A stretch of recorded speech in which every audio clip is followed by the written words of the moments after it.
Bonjour, donc moi je m'appelle Juliette Bouix, donc je suis archéologue au service du patrimoine de la ville de Fréjus et co-gestionnaire des collections au dépôt archéologique. On l'appelle aussi CCE, c'est un centre d'études et de conservation. En fait on fouille quoi. Enfin voilà, c'est-à-dire que on a des structures à étudier par exemple. Enfin là en l'occurrence, on a beaucoup de structures. Donc moi je suis avec mon balai, avec ma pelle, ma pioche et je dégage les structures et voilà.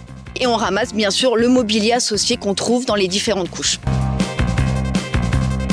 Alors on en fait un peu tous les jours, mais je pense que c'est une lampe à huile complète dans un caniveau. Voilà. Un coup de truelle et la lampe à huile, elle a sauté comme ça et elle était intacte, vraiment complète, avec des oiseaux. Je crois il y avait 2 oiseaux dessinés, enfin très très belle. Il y a beaucoup de dégradations sur justement l'état des sols, l'acidité des sols, des terres, qui peuvent détériorer surtout les objets métalliques. Et moi, mon travail aussi au dépôt, ça va être de conserver justement ces objets-là. Après, il y a des contextes clos, on appelle ça des contextes clos en archéologie, c'est des contextes où les objets ont été conservés jusqu'à nos jours et ont été du coup complètement conservés intacts. C'est le cas des nécropoles. Dans les tombes, par exemple, là, on trouve des objets qui sont intacts, à moins que ça ait été détruit de notre temps à nous, avec des tractopelles, des choses comme ça. Mais a priori, c'est des terrains, avec un peu de chance, qui n'ont pas été touchés, et c'est des espaces qui n'ont pas été remaniés par la suite.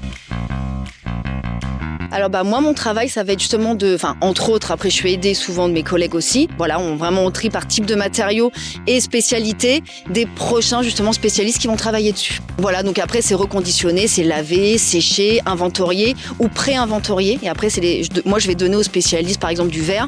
Et voilà mon pré-inventaire, tout le petit mobilier en verre. Et lui après se débrouille avec son étude.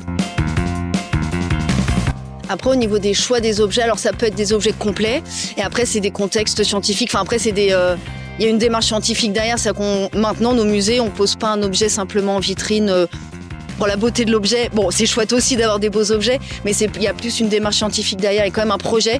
Donc par exemple, si c'est des nécropoles, on monte des objets parce que ça provient d'un ensemble justement de tombes. Mais c'est sûr que le fait que l'objet soit complet, ça aide.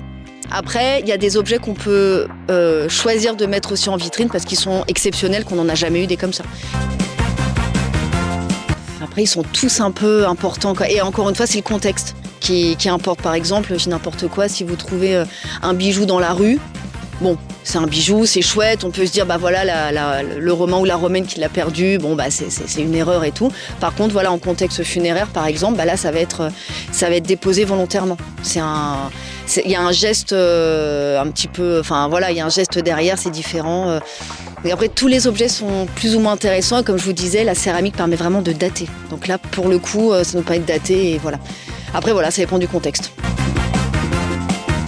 En fait, ça dépend de la taille du terrain et des vestiges qu'on trouve lors du diagnostic. C'est-à-dire qu'on fait d'abord un diagnostic, donc vous faites des tranchées sur un terrain, on regarde, on se dit par exemple là il y a une mosaïque, une mosaïque ça va être un petit peu long, et on essaie d'estimer selon la taille du terrain le temps de fouille et le nombre de participants. Là par exemple, on en a jusqu'en janvier, je pense, mais pareil, ça c'est un site qui va pas être détruit, c'est différent.